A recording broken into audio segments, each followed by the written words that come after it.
అంత ఎవల్యూషన్ అన్ని కాన్సెప్ట్ చెప్తున్నారు, ఈ ఒక్క విషయంలో మారదని చెప్తున్నారు విషయం. ఇది మారదు because this is emotion. That is a scientific way of doing it. ఇప్పుడు ఫర్ ఎగ్జాంపుల్ మనకి ఈ యాప్స్, టెలిఫోన్స్లో యాప్స్ వచ్చినాయి. You can check where your children are. Somebody ఎక్కడ వెళ్తున్నారు. నన్ను ఇప్పుడు నా suppose a daughter in a family cannot lie that she is in college when it is showing that she is in Cinemax. So technology keeps on erasing secrets, it keeps on concentrating time. I mean it is giving you more time to do more and more things. So the upper limit of that for me is a teleportation system. So teleportation lo bhari vachesariki bharta inkoka avutho unte already there is a MeCube ani oka technology is already in the development where technically if you have to do man ippudu chesindi it will project you and this team here from Tollywood studio and it will project me from maybe my home, and we can actually having the same conversation on a fusion of these two images, and on the TV it can be posted to see as if we both are meeting, or we can just have a conversation just for our sake or whatever. So in which case me plane ekki ikkadiki vachi malli edo ala chesi all that is avoided on the basis, and it's just an advancement of the Skype technology ante. Yeah, that's it. So దాంట్లో physical మేనిఫెస్టేషన్లో చేసినప్పుడు I mean even if you want have sex with someone in America you can still go on teleportation in half an hour. I mean go and come back in half an hour. మళ్ళీ తిప్పి దానికి whatever. Yeah, because ఇందాక చెప్పాను కదా అసలు అది లేకపోతే అవసరం లేదు, అమెరికా వెళ్ళాల్సిన అవసరం లేదు. ఫస్ట్ అలా ఎందుకు అనాలి? ఫర్ ఎగ్జాంపుల్ ఇప్పుడే అర్జెంట్గా తిరుపతి దర్శనం చేసుకోవాలంటే ఇక్కడ నుంచి డిసపియర్ అయ్యి అక్కడ టెలిపోర్ట్ ఏదైనా ఓకే, ఎవరి ఇష్టం వాళ్ళది. నాకు అమ్మాయిలు ఇష్టం, మీకేమో తిరుపతి బాలాజీ ఇష్టం. అది but anyway point is taken. The technology is the only one that can mitigate the effect of time. That can reduce, it can't defeat it, but it can just condense it. It condense can condense it and give you more time to do more things, that is provided you want to do that. And rest of it మిగతా అంతా కూడా మన చేతుల్లో ఉంది. అంటే మనకు ఉండే limited టైంని ఎంత అన్లిమిటెడ్గా మనం వాడుకుంటాము దాన్ని ఎంత వాడుకుంటాం, ఎంత ఎఫెక్టివ్గా వాడుకుంటాం అనేది మన చేతుల్లో ఉందంటారు. మీ బ్రెయిన్ లాగా 4 డిఫరెంట్ కంపార్ట్మెంట్స్లో మాత్రం మానవ మాత్రల వల్ల సాధ్యం కాదు. మేము మామూలు మనుషులం కాబట్టి ప్రస్తుతానికి మీరు ఆలోచించుకుంటూ ఉండండి అలాగే. But what is amazing is that ఇంత టైంని బలంగా మీరు నమ్మే, మీరు భయపడే, మీరు మా కోసం ఇంత టైం వెచ్చిచ్చారంటే మా అందరి మీద మీకు ఎంత ప్రేమ ఉంది. నా ఆనందం కోసం ఇస్తాను. మీకు ఏమైనా సరే మా మీద ప్రేమతో చేశారు. నాకు వాగటంలో ఆనందం ఉంది కాబట్టి నేను వాగుతున్నాను. వెల్ వర్మ గారు, నేను ఎప్పుడు వాచ్ పెట్టుకున్నాను అండ్ అప్పుడప్పుడు ఇది ఎఫెక్ట్ కోసం ఒక ఫోటోషూట్లో 1-2 సార్లు పెట్టుకుని ఉండొచ్చు, కానీ నా లైఫ్లో ఎప్పుడు నేను వాచ్ పెట్టుకోలేదు. దానికి రీజన్ ఒకటి అడిగితే నేను ఏం చెప్పానంటే I want to control time, I want time to control me. నాకు టైం నా దగ్గర ఉంటే నేను చూసుకోవాలి, అరే అయిందా అయిందా అని. నాకు తెలియనప్పుడు టైంని నేను కంట్రోల్ చేస్తాను. I think it's just an effective line.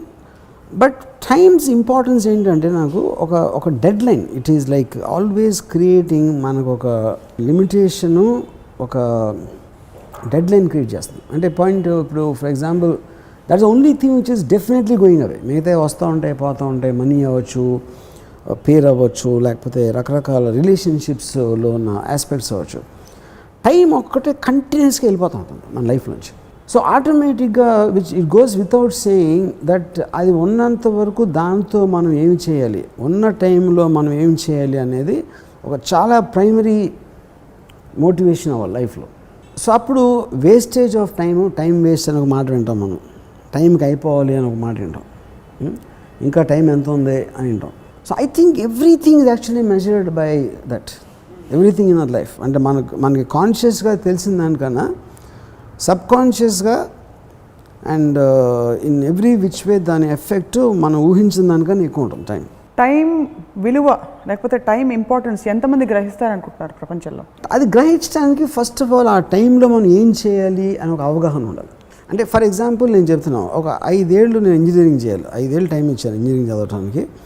ఎవరో విజన్లో ఆ 5 year కోర్సు, 5 years టైంలో వీరికి ఇంజనీరింగ్ గురించి ఎంత వస్తుంది, 4 years 5 years వాట్. ఆ టైంలో నేను ఏం చేస్తున్నాను, నేను వేరే కూడా చేస్తున్నాను. నేను సినిమాలు చూస్తున్నాను, దెబ్బలాటలు వెళ్తున్నాను, ఇది చేస్తున్నాను, లవ్లో పడుతున్నాను, ఇలాంటి రకరకాల అన్నీ ఇంటర్నల్గా జరుగుతున్నాయి. కానీ ఇవన్నీ కూడా ఒక సబ్ ప్లాట్ జరుగుతున్నాయి. మెయిన్ ప్లాట్ ఆ 5 years నాకు ఇచ్చింది ఒక ఇంజనీరింగ్ డిగ్రీ చేయడానికి. సో అప్పుడు అక్కడ ఏంటి, వాట్ ఈస్ గోయింగ్ థాట్, ఈ 5 years కావాలా? ఆ 5 yearsలో నేను ఎప్పుడు కూడా లాస్ట్ 10 days తర్వాత నేను చదవాలి. మిగతా టైంలో నేను క్లాసులకి వెళ్ళి ఉండొచ్చు, క్లాస్లో ఏందనంటే ఏదో నాకు తెలియదు. అంటే నేను చెప్పట్లేదు, I'm talking about the majority. So నాకు ఎంటైర్ ఆస్పెక్ట్, నీకు ఇంజనీరింగ్ చదవటానికి నీకు ఎంత టైం కావాలి, ఒకటికి సంవత్సరంలో అయిపోవచ్చు, ఒకటి 6 నెలలు అవ్వచ్చు, ఇంకొకటికి 10 ఏళ్ళు కూడా అవ్వకపోవచ్చు. ఈచ్ పర్సన్ వాడి టైంని ఎట్లా యూజ్ చేసుకుంటాడు, కానీ ఒక కలెక్టివ్గా మీరు ఎంత టైం యూజ్ చేసుకోవాలి ఇది నేర్చుకోవడానికి అనే దానికి ఒక కాంట్రడిక్షన్ ఉంది. అంటే ఒక సోషల్ పర్పస్ కోసం అది ఉంటుంది, ఇండివిజువల్ పర్పస్ కోసం ఇది ఉంటుంది. సో ఐ థింక్ ఇప్పుడు ఈ టైంలో ఏదో ఒకటి చెయ్యాలి అనుకోవటానికి, ఈ టైం నేను ఎంజాయ్ చేయాలి, ఎంజాయ్ చేయడం కూడా ఏదో ఒకటి చేయటమే. టైం స్పెండ్ చేయటం అనేది దాంట్లోంచి ఒక మటీరియల్ ప్రోడక్ట్ రావాలి, లేకపోతే ఏదో ఒక సంథింగ్ టాంజిబుల్ రావాలి అనేది అవసరం లేదు. Even if you're enjoying the time, still I think it's a worthwhile thing. But the moment you're not neither enjoying and not doing anything productive or even destructive for that matter, ఆ productive, destructive or enjoyment, ఈ 3 మీరు చేయనప్పుడు that is what I call is a waste of time. ఈ 3 కేటగిరీస్లో ఏదన్నా పర్లేదు అయితే. నాకు నిద్రపోయాడు అంటే చాలా చిరాకు, అందుకని ఎందుకంటే ఎందుకంటే నిద్రపోయినంతసేపు వాళ్ళు చచ్చిపోయినట్టే. వాళ్ళు ఉన్న లైఫ్లో వాళ్ళు బతుకున్నప్పుడే వాళ్ళు టైం స్పెండ్ చేస్తున్నారు.